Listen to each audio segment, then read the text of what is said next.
Hello everyone, welcome to the next video on Killing a Tree by Giv Patel. If you like this video, at the end of the video, please don't forget to like, subscribe and comment. Do let me know how you're liking it and whether you would like me to discuss anything more or about the poet that you find you are facing difficulty in. If you have any questions, please feel free to ask. So before starting on with the poem, I would like to give you a brief introduction about Giv Patel. Giv Patel was a doctor, Indian doctor, and who turned into a poet, and he was a great supporter of the Greenpeace movement. This poem on killing a tree is a protest poem that is written in free verse. You will see that on killing a tree provides a metaphorical image for the strength that it takes to rid one's self of deeply buried feelings and emotions. Giv Patel in this poem is not only speaking about killing a tree but also the difficulties one must face when trying to bring out feelings or emotions which lie deep inside. It is not until one can expose their emotions for what they really are that one can kill them, as we find that is happening towards the end of the poem. In this poem, Giv Patel depicts the violence and the philosophy of non-violence is clearly, literally depicted as ironically. So the violence and the philosophy of non-violence together are presented simultaneously in this poem. So let's start with the poem at the very beginning. One thing also I would like to refer before I start on with the first stanza, and that has reference to the first stanza, is that many of Patel's poems similar to this poem give expression to his anxiety and bitterness at man's cruelty to nature. The ironical tone that he is using in this poem is a brilliant example of this bitterness. It takes much time to kill a tree. Not a simple jab of the knife will do it. It has grown slowly, consuming the earth, rising out of it, feeding upon its crust, absorbing years of sunlight, air, water, and out of its leprous hide, sprouting leaves.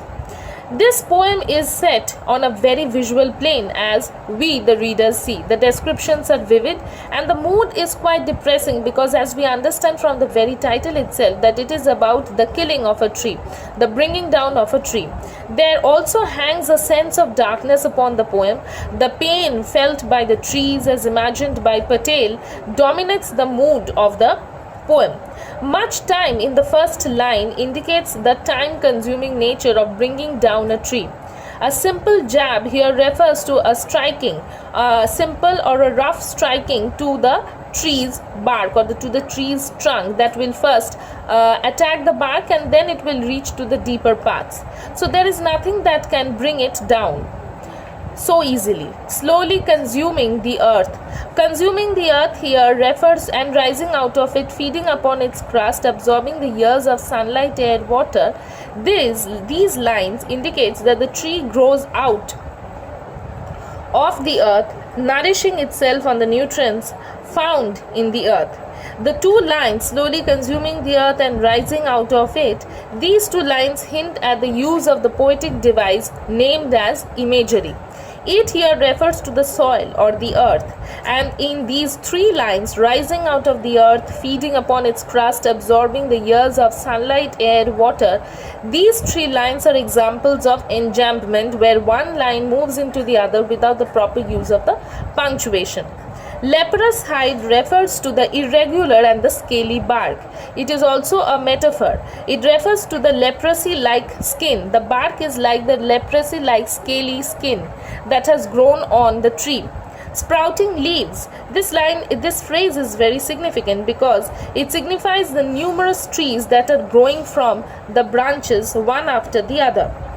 At the end of the first stanza, we must notice that it is this poem or if we examine this in the light of the human moral, this could note that a resilient person will find what they need to thrive, and though the exterior may be roughened by those qualities, the ability for survival can still linger.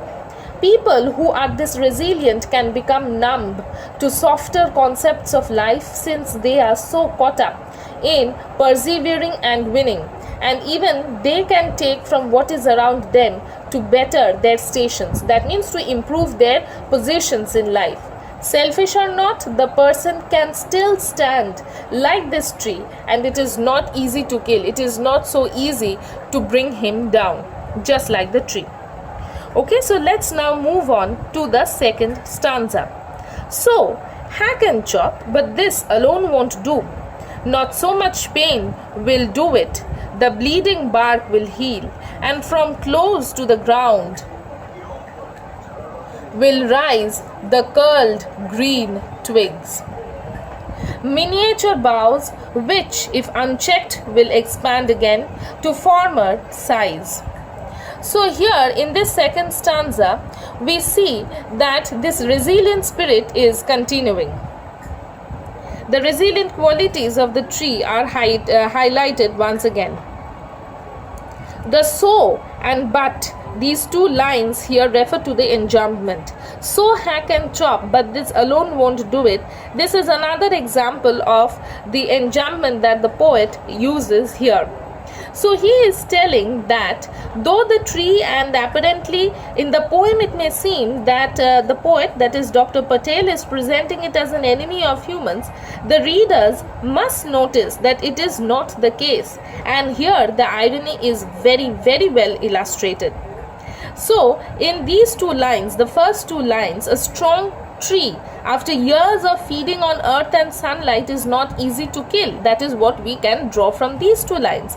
And it takes a long time for a tree to grow and develop.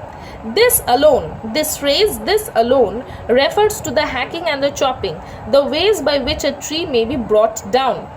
Not so much pain will do it. That means it is not strong enough. It is not strong enough to be hurt.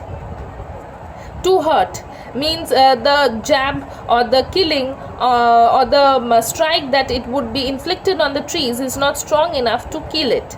The bleeding bark will heal. The bark of the tree will heal. The bark of the tree that is leprous in the first stanza will heal. Here it is the reference to both the alliteration as well as a personification. The mutilated bark is a personification because the bark is bleeding like a human being bleeds. An alliteration because there is a reference of B in the bleeding and bark. The two words are used side by side. That is why it is an alliteration. The bleeding bark will heal, and from close to the ground will rise the curled green twigs, miniature boughs, which if unchecked will grow, will expand again to the former size. So what is the poet telling in these two lines? It is not enough for the men or the readers or both to just kill the tree by the measures of hacking and chopping. A tree that has grown so strong by drawing its nutrients from the earth, by taking in the air, water and sunlight from the atmosphere, how can it die so easily? And then the poet goes on to tell that it takes a step further. He takes us a step further to welcome the challenge of ending the tree's life so easily. It is clear that there is no reason to doubt that any attack would simply be in vain because the tree is not going to die. In this line, will rise curled green twigs, it shows that the tree will take up the challenge to grow anew. No matter how much a man or a human being tries to hurt the tree, it will take up the challenge to heal itself and grow once again. The miniature boughs, the small branches of the trees, will again start growing itself. It will allow the tree, the pain inflicted on the tree will allow it to grow once again, which if unchecked will expand again to former size. These two lines indicates that someone grounded in resilience can grow from hardships. If we compare this to that of a human being, we'll see that someone grounded in resilience, someone who is patient, someone who is strong enough, can grow from any kind of hardship. In other words, they do not let these hardships to take them down. There is nothing that can demotivate them. They are capable of achieving more by pushing against confrontations and returning to their original stature, just as the tree is doing in this case. The so at the beginning of this second stanza that you will notice here, the beginning of the second stanza that you will notice here is significant. It is like an invitation to the readers, like an obvious next step for the progression of the poem. This hints at the arrogance that comes with the prospect of the difficulty of the killing a tree. So this is very clearly stated here, and the figure of speech or the poetic device that is more commonly used is enjambment, and then is the alliteration and the personification. Okay, so now let's move on to the next stanzas. No, the root is to be pulled out of the anchoring earth. It is to be roped, tied and pulled out, snapped out or pulled out entirely, out from the earth cave and from the strength of the tree exposed, the source white and wet, the most sensitive hidden for years inside the earth. In this stanza, one sees how Giv Patel believes that modern man, out of a sense of selfishness, seeks to uproot nature and its essence. In the first two lines, that is, no, the root is to be pulled out of the anchoring earth, these two lines, the soul of the nature is removed as the tree is pulled out entirely, out from the earth cave. In the lines 5, 6 and 7, as we see, the readers understand that the process of uprooting is deliberate and intentional, an act of violation in the most gruesome and savage of the senses. There is no feeling of that is residing in the hearts of the human beings. To satisfy their selfish desires, they can go to any extent to pull out the roots of the tree where the life resides of the tree and bring them out for using them for commercial practices, as you will see in the later lines. The root is to be pulled out of the anchoring earth. There is a constant reference in this stanza to the word out, pulling out, anchoring out, and the word itself out over and over again. So here the usage of the poetic device repetition is very clearly understood. In the first two lines, the root is to be pulled out of the anchoring earth. The poet tries to convey the deliberate and almost cruelly indiscriminate nature of the human beings or man. It is to be roped and tied and pulled out, snapped out. This means that preparations for bringing the tree down is being made on a full scale. So finally, there is no obstacle or there is nothing that can prevent the human beings from bringing the tree down to serve their selfish purposes.